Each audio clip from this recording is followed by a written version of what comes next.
I'm Sam from PMPro. Today we're going to explore the new Edit Member screen in PMPro 3.0. This essential tool provides a detailed overview of the member's profile, including memberships, subscriptions, and more. Let's dive right in. From the admin dashboard, we are going to navigate to Memberships, then Members List. Find the member you wish to edit and click their username or the Edit Member link.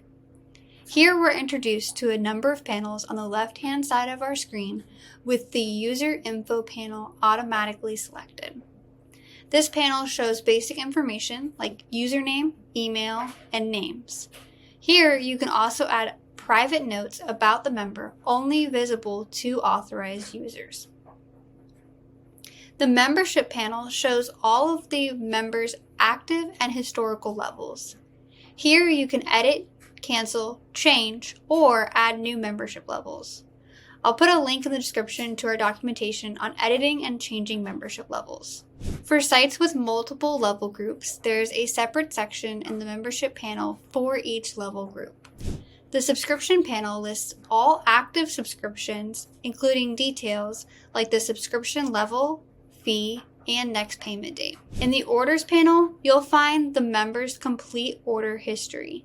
Click on any order to view full details or process a refund. If your membership site requires Terms of Service agreement upon sign-up, there will be a Terms of Service panel.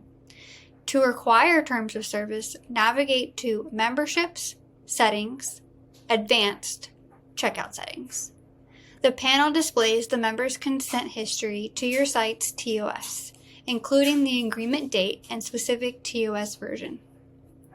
Depending on your site's configuration, the Edit Member screen may also include additional panels for user field groups, enhancing member profile management. The Edit Member screen in PMPro simplifies member management, allowing you to easily update profiles, memberships, and more. Use this guide to streamline your administrative tasks and enhance your site's user management capabilities. Thank you for watching. Be sure to like and subscribe. For further details and more features, visit our documentation link below.